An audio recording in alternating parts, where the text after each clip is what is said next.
Hi friends, welcome to talent career academy Vijayapura YouTube channel. ಇವತ್ತಿನ ಈ ವಿಡಿಯೋದಲ್ಲಿ ಜೂನ್ 13 ಮತ್ತು 14ರ ಪ್ರಚಲಿತ ಘಟನೆಗಳನ್ನು ತಿಳಿದುಕೊಳ್ಳೋಣ. ಯಾರು ನೀವಿನ್ನೂ ನಮ್ಮ ಚಾನಲನ್ನು ಸಬ್ಸ್ಕ್ರೈಬ್ ಮಾಡಿಕೊಂಡಿಲ್ಲ, ದಯವಿಟ್ಟು ನಮ್ಮ ಚಾನಲ್ನ ಸಬ್ಸ್ಕ್ರೈಬ್ ಮಾಡಿಕೊಳ್ಳಿ. ಹಾಗೆ ನಿಮ್ಮ ಸ್ನೇಹಿತರಿಗೂ ಸಹ ಈ ವಿಡಿಯೋ ಲಿಂಕನ್ನು ಶೇರ್ ಮಾಡಿ. ಬನ್ನಿ ಹಾಗಾದರೆ ಮೊದಲನೇ ಪ್ರಶ್ನೆ ನೋಡಿಕೊಳ್ಳೋಣ. ಭಾರತೀಯ ನೌಕಾಪಡೆ ಮತ್ತು ಜಪಾನ್ನ ಕಡಲ ಸ್ವರಕ್ಷಣಾ ಪಡೆಗಳ ನಡುವಿನ ಜಿಮೆಕ್ಸ್ 24 ನೌಕಾ ವ್ಯಾಯಾಮದಲ್ಲಿ ಯಾವ ಭಾರತೀಯ ನೌಕಾ ಹಡಗು ಭಾಗವಹಿಸಿತು ಎಂಬ ಪ್ರಶ್ನೆ ಇದೆ. ಇದಕ್ಕೆ ಸರಿಯಾದಂಥ ಉತ್ತರ ಆಪ್ಷನ್ ಡಿ, INS ಶಿವಾಲಿಕ್. ಇದರ ಬಗ್ಗೆ ಇನ್ನೂ ಹೆಚ್ಚಿಗೆ ತಿಳಿದುಕೊಳ್ಳುವುದಾದರೆ, ಜಪಾನ್ ಇಂಡಿಯಾ ಮ್ಯಾರಿಟೈಮ್ ಪ್ರಸ್ತುತ ನಡೆಯುತ್ತಿರುವುದು 2024ರಲ್ಲಿ 8ನೇ ಆವೃತ್ತಿಯಾಗಿದೆ.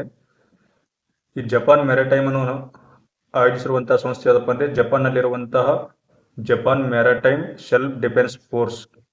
ಇನ್ನು ಈ ನೌಕಾಪಡೆಯಲ್ಲಿ ನಮ್ಮ ಭಾರತೀಯ ನೌಕೆಯಾದಂತಹ INS ಶಿವಾಲಿಕ್ ಇದು ಜೆಮೆಕ್ಸ್ 2024 ನೌಕಾವ್ಯಾಯಾಮದಲ್ಲಿ ಭಾಗವಹಿಸಿತು.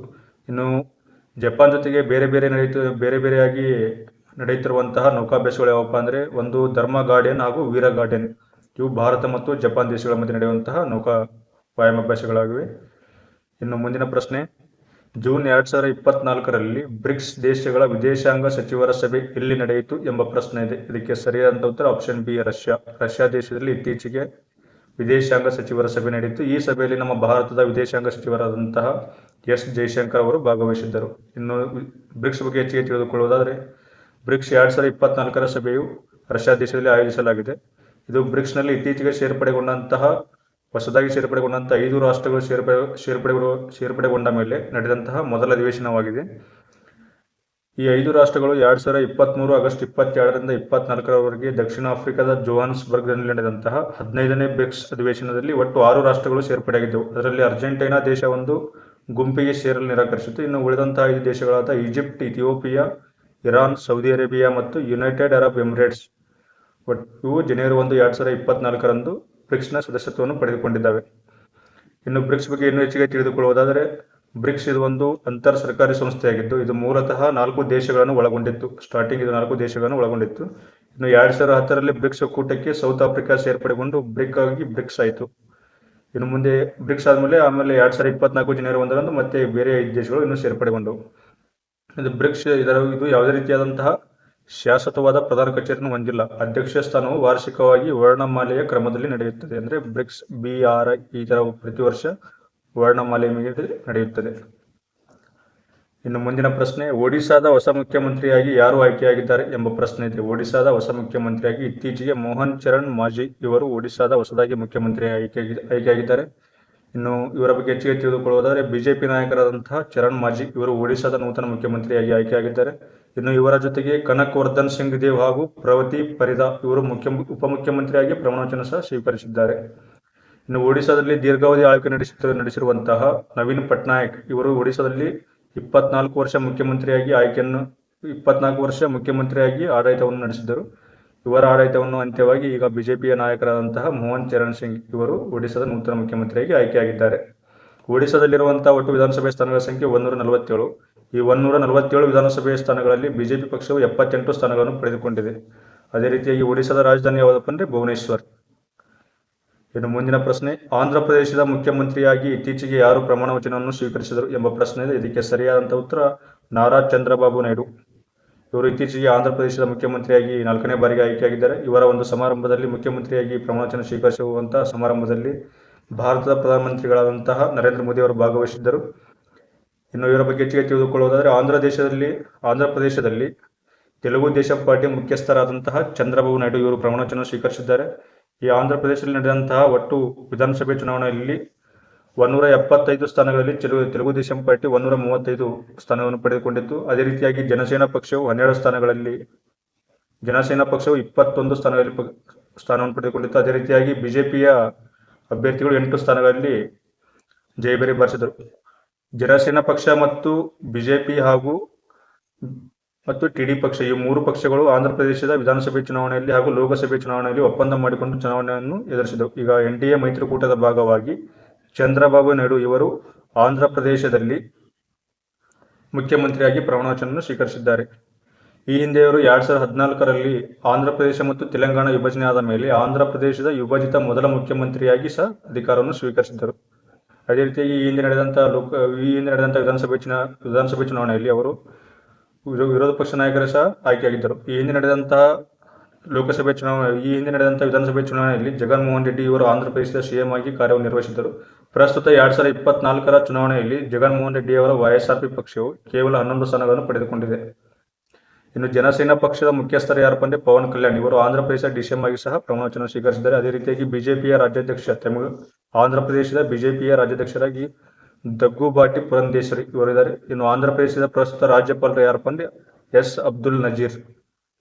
ಇದಿಷ್ಟು ಈ ಪ್ರಶ್ನೆ ಬಗ್ಗೆ ಮಾಹಿತಿ. ಇನ್ನು ಮುಂದಿನ ಪ್ರಶ್ನೆ ನೋಡಿಕೊಳ್ಳೋಣ. ಗ್ಲೋಬಲ್ ಜೆಂಡರ್ ಗ್ಯಾಪ್ ಇಂಡೆಕ್ಸ್ ಲಿಂಗತ್ವ ಸಮಾನತೆ ಸೂಚ್ಯಂಕದಲ್ಲಿ 2024ರಲ್ಲಿ ಭಾರತವು ಯಾವ ಸ್ಥಾನವನ್ನು ಸಾಧಿಸಿದೆ ಎಂಬ ಪ್ರಶ್ನೆ ಇದೆ. ಇದಕ್ಕೆ ಸರಿಯಾದ ಉತ್ತರ ಆಪ್ಷನ್ ಸಿ 129. ಈ ಗ್ಲೋಬಲ್ ಜೆಂಡರ್ ಗ್ಯಾಪ್ ಅನ್ನು ಬಿಡುಗಡೆ ಮಾಡುವಂತಹ ಸಂಸ್ಥೆ ಯಾರಪ್ಪ ಅಂದರೆ WEF ವರ್ಲ್ಡ್ ಎಕನಾಮಿಕ್ ಫೋರಂ. ಕಳೆದ ವರ್ಷ 2023ರಲ್ಲಿ ಗ್ಲೋಬಲ್ ಜೆಂಡರ್ ಗ್ಯಾಪ್ ಅಲ್ಲಿ ಭಾರತವು 127ನೇ ಸ್ಥಾನದಲ್ಲಿತ್ತು. ಪ್ರಸ್ತುತ 2024ರಲ್ಲಿ 129ನೇ ಸ್ಥಾನಕ್ಕೆ ಕುಸಿತವನ್ನು ಕಂಡಿದೆ. ಇದಕ್ಕೆ ಕುಸಿತವನ್ನು ಕಾಣಲು ಕಾರಣ ಏನಪ್ಪ ಅಂದರೆ ರಾಜಕೀಯ ಹಾಗೂ ಶಿಕ್ಷಣದಲ್ಲಿ ಸಬಲೀಕರಣಕ್ಕೆ ಸಂಬಂಧಿಸಿದಂತೆ ಲಿಂಗತ್ವ ಸಮಾನತೆಯಲ್ಲಿ ಸಣ್ಣ ಪ್ರಮಾಣದ ಇಳಿಕೆಯಾಗಿರುವುದರಿಂದ ಭಾರತವು 2 ಅಂಕಗಳ ಕುಸಿತವನ್ನು ಸಾಧಿಸಿದೆ ಎಂದು ವರ್ಲ್ಡ್ ಎಕನಾಮಿಕ್ ಫೋರಂ ವರದಿಯನ್ನು ನೀಡಿದೆ. ಇನ್ನು ಇದರ ಬಗ್ಗೆ ಇನ್ನೂ ಹೆಚ್ಚಿಗೆ ತಿಳಿದುಕೊಳ್ಳುವುದಾದರೆ ಐಸ್ಲ್ಯಾಂಡ್ ದೇಶವು ಜೆಂಡರ್ ಗ್ಯಾಪ್ ಸೂಚ್ಯಂಕದಲ್ಲಿ ಅಗ್ರಸ್ಥಾನದಲ್ಲಿದೆ, ಅಂದರೆ ಪ್ರಥಮ ಸ್ಥಾನದಲ್ಲಿದೆ. ಅದೇ ರೀತಿಯಾಗಿ ದಕ್ಷಿಣ ಏಷ್ಯಾದಲ್ಲಿ ಬಾಂಗ್ಲಾದೇಶವು ಪ್ರಥಮ ಸ್ಥಾನದಲ್ಲಿದೆ. ನಂತರದ ಸ್ಥಾನದಲ್ಲಿ ನೇಪಾಳ, ಶ್ರೀಲಂಕಾ ಮತ್ತು ಭೂತಾನ್. ಇನ್ನು ಭಾರತವು ದಕ್ಷಿಣ ಏಷ್ಯಾದಲ್ಲಿ 5ನೇ ರಾಷ್ಟ್ರವಾಗಿದೆ. 2024ರಲ್ಲಿ ಜಾಗತಿಕ ಲಿಂಗಾಂತರವು 68.5ರಷ್ಟಿದೆ. ಇದು 2023ರಲ್ಲಿದ್ದಕ್ಕಿಂತ ಕೇವಲ 0.1% ಕಡಿಮೆಯಾಗಿದೆ ಎಂಬ ವರದಿಯನ್ನು WEF ತಿಳಿಸಿದೆ. ಇನ್ನು ವರ್ಲ್ಡ್ ಎಕನಾಮಿಕ್ ಫೋರಂ ಬಗ್ಗೆ ಹೆಚ್ಚಿಗೆ ತಿಳಿದುಕೊಳ್ಳುವುದಾದರೆ ಈ WEF ಎಂಬುದು ಸ್ವಿಸ್ನ ಲಾಭರಹಿತ ಅಂತಾರಾಷ್ಟ್ರೀಯ ಸಂಘಟನೆಯಾಗಿದೆ. ಇದನ್ನು 1971ರಲ್ಲಿ ಸ್ವಿಟ್ಜರ್ಲೆಂಡ್ನ ಜಿನಿವಾದಲ್ಲಿ ಸ್ಥಾಪನೆ ಮಾಡಲಾಯಿತು. ಇದು ಜಾಗತಿಕ, ಪ್ರಾದೇಶಿಕ ಮತ್ತು ಕಾರ್ಯಸೂಚಿಗಳನ್ನು ರೂಪಿಸಲು ರಾಜಕೀಯ, ವ್ಯಾಪಾರ ಮತ್ತು ಸಾಮಾಜಿಕ ಮತ್ತು ಶೈಕ್ಷಣಿಕ ನಾಯಕರಿಗೆ ವರ್ಲ್ಡ್ ಎಕನಾಮಿಕ್ ಫೋರಂ ಸಾಮಾನ್ಯ ವೇದಿಕೆಯನ್ನು ಒದಗಿಸುತ್ತದೆ. ವರ್ಲ್ಡ್ ಎಕನಾಮಿಕ್ ಫೋರಂ ಯಾವುದೇ ರೀತಿಯಾದಂತಹ ಸ್ವಹಿತಾಸಕ್ತಿಯನ್ನು ಹೊಂದಿಲ್ಲ ಹಾಗೂ ಸ್ವತಂತ್ರ ಮತ್ತು ನಿಷ್ಪಕ್ಷಪಾತವಾಗಿ ಕಾರ್ಯನಿರ್ವಹಿಸುವಂತಹ ಒಂದು ಸಂಸ್ಥೆಯಾಗಿದೆ. ಇನ್ನು ವರ್ಲ್ಡ್ ಎಕನಾಮಿಕ್ ಫೋರಂ ಬಿಡುಗಡೆ ಮಾಡುವಂತಹ ವರದಿಗಳು ಒಟ್ಟು 6 ವರದಿಗಳಿವೆ. 1 ಜಾಗತಿಕ ಲಿಂಗಾಂತರ ವರದಿ, 2 ಜಾಗತಿಕ ಅಪಾಯದ ವರದಿ, ಇನ್ನು ಜಾಗತಿಕ ಸ್ಪರ್ಧಾತ್ಮಕ ವರದಿ, ಅದೇ ರೀತಿಯಾಗಿ ಪ್ರಯಾಣ ಮತ್ತು ಪ್ರವಾಸೋದ್ಯಮ ಸ್ಪರ್ಧಾತ್ಮಕ ವರದಿ, ಅಂತರ್ಗತ ಬೆಳವಣಿಗೆ ಮತ್ತು ಅಭಿವೃದ್ಧಿ ವರದಿ, ಹಾಗೆ ಜಾಗತಿಕ ಮಾನವ ಬಂಡವಾಳ ವರದಿ. ಇವೆಲ್ಲ ವರದಿಯನ್ನು ವರ್ಲ್ಡ್ ಎಕನಾಮಿಕ್ ಫೋರಂ ವಿಶ್ವ ಆರ್ಥಿಕ ವೇದಿಕೆಗೆ ಬಿಡುಗಡೆ ಮಾಡುತ್ತದೆ. ಇನ್ನು ಇತ್ತೀಚೆಗೆ ನಡೆದಂತಹ ಕೆಲವೊಂದಿಷ್ಟು ಸೂಚ್ಯಂಕಗಳು ಹಾಗೂ ಪರಿಷ್ಕರಣೆ ಬಗ್ಗೆ ತಿಳಿದುಕೊಳ್ಳೋಣ. ಭಾರತೀಯ 3 ಕಂಪನಿಗಳಾದ ರಿಲಯನ್ಸ್ ಇಂಡಸ್ಟ್ರಿಯಲ್ ಲಿಮಿಟೆಡ್ ಹಾಗೂ ಟಾಟಾ ಗ್ರೂಪ್ ಮತ್ತು ಸಿರಮ್ ಇನ್ಸ್ಟಿಟ್ಯೂಟ್ ಆಫ್ ಇಂಡಿಯಾ ಇವು ವಾರ್ಷಿಕ ಟೈಮ್ಸ್ ಮ್ಯಾಗಜಿನ್ನಲ್ಲಿ ಸೇರ್ಪಡೆಗೊಂಡಿವೆ. ಇನ್ನು 2024ರಲ್ಲಿ ಜಾಗತಿಕ ನಿರುದ್ಯೋಗ ಕುಸಿಯುತ್ತಿದೆ ಎಂದು ಯುನೈಟೆಡ್ ನೇಷನ್ಸ್ ಇತ್ತೀಚೆಗೆ ಭವಿಷ್ಯವನ್ನು ನುಡಿದಿದೆ. ಇನ್ನು ವಿಶ್ವದಲ್ಲೇ ದೆಹಲಿ ವಿಮಾನ ನಿಲ್ದಾಣವು ಟಾಪ್ 10 ಜನಬೀಡ ವಿಮಾನ ನಿಲ್ದಾಣಗಳಲ್ಲಿ ಒಂದಾಗಿದೆ ಎಂಬುದನ್ನು ಸಹ ಇತ್ತೀಚೆಗೆ ಬಿಡುಗಡೆಯಾಗಿದೆ. ಇನ್ನು ಜಾಗತಿಕ ಸೂಚ್ಯಂಕದಲ್ಲಿ ಭಾರತೀಯ ನಗರಗಳಲ್ಲಿ ದೆಹಲಿಯು ಅತ್ಯುನ್ನತ ಸ್ಥಾನದಲ್ಲಿದೆ. ಜಾಗತಿಕ ಸೂಚ್ಯಂಕದಲ್ಲಿ ಭಾರತೀಯ ನಗರಗಳಲ್ಲಿ ದೆಹಲಿ ನಗರವು ಅತ್ಯುತ್ತಮ ಸೂಚ್ಯಂಕದಲ್ಲಿದೆ. ಇನ್ನು ವಿಶ್ವ ಆರ್ಥಿಕ ವೇದಿಕೆಯು ಬಿಡುಗಡೆ ಮಾಡುವಂತಹ ಪ್ರಯಾಣ ಮತ್ತು ಪ್ರವಾಸೋದ್ಯಮ ಸೂಚ್ಯಂಕದಲ್ಲಿ ಭಾರತವು 39ನೇ ಸ್ಥಾನದಲ್ಲಿದೆ. ಇನ್ನು ಮುಂದಿನ ಪ್ರಶ್ನೆ, ಸೇನಾ ಸಿಬ್ಬಂದಿಯ ಮುಖ್ಯಸ್ಥರಾಗಿ ನೇಮಕಗೊಂಡಿರುವ ಪ್ರಸ್ತುತ ಉಪಮುಖ್ಯಸ್ಥರ ಹೆಸರೇನು ಎಂಬ ಪ್ರಶ್ನೆ ಇದೆ. ಇದಕ್ಕೆ ಸರಿಯಾದಂತಹ ಉತ್ತರ ಆಪ್ಷನ್ ಎ ಉಪೇಂದ್ರ ದ್ವಿವೇದಿ. ಉಪೇಂದ್ರ ದ್ವಿವೇದಿ ಇವರು ಮುಂದಿನ ಸೇನಾ ಸಿಬ್ಬಂದಿಯ ಮುಖ್ಯಸ್ಥರಾಗಿ ನೇಮಕಗೊಂಡಿದ್ದಾರೆ. ಇವರು ಪ್ರಸ್ತುತ ಉಪಮುಖ್ಯಸ್ಥರಾಗಿ ಕಾರ್ಯನಿರ್ವಹಿಸುತ್ತಿದ್ದಾರೆ. ಪ್ರಸ್ತುತ ಸೇನಾ ಮುಖ್ಯಸ್ಥರಾಗಿ ಯಾರು ಕಾರ್ಯನಿರ್ವಹಿಸಿದ್ದಾರಪ್ಪ ಅಂದರೆ ಜನರಲ್ ಮನೋಜ್ ಪಾಂಡೆ ಇವರು ಪ್ರಸ್ತುತ ಸೇನಾ ಮುಖ್ಯಸ್ಥರಾಗಿ ಕಾರ್ಯನಿರ್ವಹಿಸಿದ್ದಾರೆ. ಇವರ ಅಧಿಕಾರಾವಧಿಯು ಜೂನ್ 30ರಂದು ಅಂತ್ಯವಾಗುತ್ತದೆ. ಜೂನ್ 31ರಿಂದ ಸೇನಾ ಸಿಬ್ಬಂದಿಯ ಮುಖ್ಯಸ್ಥರಾಗಿ ಉಪೇಂದ್ರ ದ್ವಿವೇದಿ ಇವರು ಕಾರ್ಯವನ್ನು ನಿರ್ವಹಿಸಲಿದ್ದಾರೆ. ಜನರಲ್ ಮನೋಜ್ ಪಾಂಡೆ ಅವರ ಅಧಿಕಾರಾವಧಿ ಮುಗಿಯುತ್ತಿದ್ದಂತೆ ಜನರಲ್ ಉಪೇಂದ್ರ ದ್ವಿವೇದಿ ಅವರು ಅಧಿಕಾರವನ್ನು ವಹಿಸಿಕೊಳ್ಳುತ್ತಾರೆ. ಪ್ರಸ್ತುತ ಸೇನಾ ಸಿಬ್ಬಂದಿಯ ಉಪಮುಖ್ಯಸ್ಥರಾಗಿರುವ ದ್ವಿವೇದಿ ಅವರು ಸೇನಾ ಮುಖ್ಯಸ್ಥರ ಪಾತ್ರವನ್ನು ವಹಿಸಿಕೊಳ್ಳಲಿದ್ದಾರೆ. ಲೆಫ್ಟಿನೆಂಟ್ ಜನರಲ್ ಆದಂತಹ ದ್ವಿವೇದಿ ಅವರು ವೃತ್ತಿ ಜೀವನದಲ್ಲಿ 18 ವರ್ಷ ಜಮ್ಮು ಕಾಶ್ಮೀರ ರೈಫಲ್ಸ್ನಲ್ಲಿ ಹಾಗೂ 26 ಸೆಕ್ಟರ್ ಅಸ್ಸಾಂ ರೈಫಲ್ಸ್ ಮತ್ತು ಅಸ್ಸಾಂ ರೈಫಲ್ಸ್ನ ಪೂರ್ವ DIG ಇತ್ಯಾದಿಗಳಲ್ಲಿ ಕಮಾಂಡ್ ಪಾತ್ರಗಳನ್ನು ನಿರ್ವಹಿಸಿದ್ದಾರೆ. ಅದೇ ರೀತಿಯಾಗಿ ಇವರಿಗೆ ವಿಶಿಷ್ಟ ಶಿವ ಪದಕ ಮತ್ತು ಅತಿ ವಿಶಿಷ್ಟ ಶಿವ ಪದಕ ಹಾಗೂ ಪರಮ ವಿಶಿಷ್ಟ ಶಿವ ಪದಕವನ್ನು ಸಹ ನೀಡಿ ಗೌರವಿಸಲಾಗಿದೆ. ಇನ್ನು ಮುಂದಿನ ಪ್ರಶ್ನೆ, ಯಾವ ವರ್ಷವನ್ನು ವಿಶ್ವಸಂಸ್ಥೆಯು ಅಧಿಕೃತವಾಗಿ ಜಾಗತಿಕ ಅಂತಾರಾಷ್ಟ್ರೀಯ ಕ್ವಾಂಟಮ್ ವಿಜ್ಞಾನ ಮತ್ತು ತಂತ್ರಜ್ಞಾನ ವರ್ಷ ಎಂದು ಗೊತ್ತುಪಡಿಸಿದೆ ಅಥವಾ ಘೋಷಿಸಿದೆ ಎಂಬ ಪ್ರಶ್ನೆ ಇದೆ. ಅಂತಾರಾಷ್ಟ್ರೀಯ ಕ್ವಾಂಟಮ್ ವಿಜ್ಞಾನ ಮತ್ತು ತಂತ್ರಜ್ಞಾನ ವರ್ಷ 2025ರ ವರ್ಷವನ್ನು ಘೋಷಿಸಲಾಗಿದೆ. ವಿಶ್ವಸಂಸ್ಥೆಯು 2025 ಅಂತಾರಾಷ್ಟ್ರೀಯ ಕ್ವಾಂಟಮ್ ವಿಜ್ಞಾನ ಮತ್ತು ತಂತ್ರಜ್ಞಾನ ವರ್ಷವನ್ನು ಗೊತ್ತುಪಡಿಸಲಾಗಿ ಹೇಳಿದೆ. ಇದರ ಉದ್ಘಾಟನಾ ಸಮಾರಂಭವು ಜನವರಿ 14, 2025 ಬರ್ಲಿನ್ನಲ್ಲಿ ನಡೆಯಲಿದೆ. ಭಾರತ ಸರ್ಕಾರವು 2023ರಲ್ಲಿ 6,000 ಕೋಟಿ ರೂಪಾಯಿ ವೆಚ್ಚದಲ್ಲಿ ರಾಷ್ಟ್ರೀಯ ಕ್ವಾಂಟಮ್ ವಿಜ್ಞಾನ ಮತ್ತು ತಂತ್ರಜ್ಞಾನ ರಾಷ್ಟ್ರೀಯ ಕ್ವಾಂಟಮ್ ಮಿಷನ್ ಅನ್ನು ಘೋಷಿಸಿತು. ಎಷ್ಟಲ್ಲಪ್ಪ ಅಂದರೆ 2023 ಏಪ್ರಿಲ್ನಲ್ಲಿ. ಇದಕ್ಕೆ 6,000 ಕೋಟಿ ರೂಪಾಯಿ ಹಣವನ್ನು ಸಹ ಹೂಡಿಕೆ ಮಾಡಿದೆ. ಈ ರಾಷ್ಟ್ರೀಯ ಕ್ವಾಂಟಮ್ ಮಿಷನ್ ಇದು ವಿಜ್ಞಾನ ಮತ್ತು ತಂತ್ರಜ್ಞಾನ ಇಲಾಖೆಯ ವತಿಯಿಂದ 2023ರಿಂದ 2031ರವರೆಗೆ ಜಾರಿಗೊಳಿಸಲಾಗಿದೆ. ಇನ್ನು ಮುಂದಿನ ಪ್ರಶ್ನೆ, ನೌಕಾಪಡೆಯ ಮೊದಲ ಮಹಿಳಾ ಹೆಲಿಕಾಪ್ಟರ್ ಪೈಲಟ್ ಆಗಿ ಯಾರು ನೇಮಕಗೊಂಡಿದ್ದಾರೆ ಎಂಬ ಪ್ರಶ್ನೆ ಇದೆ. ಇದಕ್ಕೆ ಸರಿಯಾದಂತಹ ಉತ್ತರ option A, Anamika B Raju ಇವರು ಮೊದಲ ಮಹಿಳಾ ಹೆಲಿಕಾಪ್ಟರ್ ಪೈಲಟ್ ಆಗಿದ್ದಾರೆ. ನೌಕಾಪಡೆಯ ಮೊದಲ ಮಹಿಳಾ helicopter pilot Anamika B Raju ಇವರಿಗೆ ಗೋಲ್ಡನ್ ವಿಂಗ್ಸ್ ಪ್ರಶಸ್ತಿಯನ್ನು ಸಹ ನೀಡಲಾಗಿದೆ. ಇನ್ನು ನೌಕಾಪಡೆಯ ಬಗ್ಗೆ ಹೆಚ್ಚಿಗೆ ತಿಳಿದುಕೊಳ್ಳುವುದಾದರೆ, ಪ್ರತಿ ವರ್ಷ ಡಿಸೆಂಬರ್ 4ರಂದು ನೌಕಾಪಡೆಯ ದಿನವನ್ನಾಗಿ ಆಚರಿಸಲಾಗುತ್ತದೆ. ಪ್ರಸ್ತುತ ನೌಕಾಪಡೆಯ ಮುಖ್ಯಸ್ಥರು ದಿನೇಶ್ ಕುಮಾರ್ ತ್ರಿಪಾಠಿ. ಇನ್ನು ಗೀತಿಕಾ ಕೌಲ್ ಇವರು ಇತ್ತೀಚೆಗೆ ಸಿಯಾಚಿನ್ನಲ್ಲಿ ನೇಮಕಗೊಂಡಂತಹ ಮೊದಲ ಮಹಿಳಾ ವೈದ್ಯಕೀಯ ಅಧಿಕಾರಿಯಾಗಿದ್ದಾರೆ. ಸಿಯಾಚಿನ್ನಲ್ಲಿ ನೇಮಕಗೊಂಡ ಮೊದಲ ಮಹಿಳಾ ವೈದ್ಯಕೀಯ ಅಧಿಕಾರಿ ಯಾರಪ್ಪ ಅಂದರೆ ಗೀತಿಕಾ ಕೌಲ್. ಅದೇ ರೀತಿಯಾಗಿ ಭಾರತೀಯ ಅರಣ್ಯ ಸಂಶೋಧನೆ ಮತ್ತು ಶಿಕ್ಷಣ ಮಂಡಳಿಯ ಮೊದಲ DIG ಆಗಿ ಕಾಂಚನ ದೇವಿಯವರು ನೇಮಕವಾಗಿದ್ದಾರೆ. ಇನ್ನು ಮುಂದಿನ ಪ್ರಶ್ನೆ, ಇತ್ತೀಚೆಗೆ SSA ಆಗಿ ಅಜಿತ್ ಡೋಭಾಲ್ ಇವರು ನೇಮಕ ಮಾಡಿ. SSA NSA ರಾಷ್ಟ್ರೀಯ ಭದ್ರತಾ ಸಲಹೆಗಾರರಾಗಿ ಅಜಿತ್ ಡೋವಲ್ ಅವರನ್ನು ನೇಮಕ ಮಾಡಲಾಗಿದೆ. ಇವರು ಪ್ರಸ್ತುತ ಇವರನ್ನು ಮರು ನೇಮಕ ಮಾಡಿದ ಇವರು ಕಂಟಿನ್ಯೂಸ್ ಆಗಿ 3ನೇ ಬಾರಿಗೆ ಈ ಹುದ್ದೆಯನ್ನು ಅಲಂಕರಿಸಿದ್ದಾರೆ. ಇನ್ನು ಅದೇ ರೀತಿಯಾಗಿ PK ಮಿಶ್ರಾ ಇವರನ್ನು ಸಹ ನಮ್ಮ ಭಾರತದ ಪ್ರಧಾನಮಂತ್ರಿ ಆದ ನರೇಂದ್ರ ಮೋದಿ ಅವರ ಪ್ರಧಾನ ಕಾರ್ಯದರ್ಶಿಯಾಗಿ ನೇಮಕ ಮಾಡಲಾಗಿದೆ. ಇನ್ನು ಮುಂದಿನ ಪ್ರಶ್ನೆ, ಇತ್ತೀಚೆಗೆ ದಿವ್ಯಾಗೆ ಜೂನಿಯರ್ ಚೆಸ್ ಕಿರೀಟವನ್ನು ನೀಡಲಾಗಿದೆ. ಭಾರತದ ಅಂತಾರಾಷ್ಟ್ರೀಯ ಮಾಸ್ಟರ್ ದಿವ್ಯಾ ದೇಶ್ಮುಖ್ ಅವರು ವಿಶ್ವ ಜೂನಿಯರ್ ಬಾಲಕಿಯರ ಚೆಸ್ ಚಾಂಪಿಯನ್ಶಿಪ್ ಪ್ರಶಸ್ತಿಯನ್ನು ಪಡೆದುಕೊಂಡಿದ್ದಾರೆ. ಇತ್ತೀಚೆಗೆ ಗುಜರಾತ್ನ ಗಾಂಧಿನಗರದಲ್ಲಿ ನಡೆದಂತಹ ಫೈನಲ್ನಲ್ಲಿ ದಿವ್ಯಾ ಅವರು ಬಲ್ಗೇರಿಯಾದ ಬೆಲೋಸ್ಲಾವಾ ಕ್ರಾಸ್ಟೇವಾ ವಿರುದ್ಧ ಗೆದ್ದು ಚಾಂಪಿಯನ್ ಆಗಿ ಹೊರಹೊಮ್ಮಿದ್ದಾರೆ.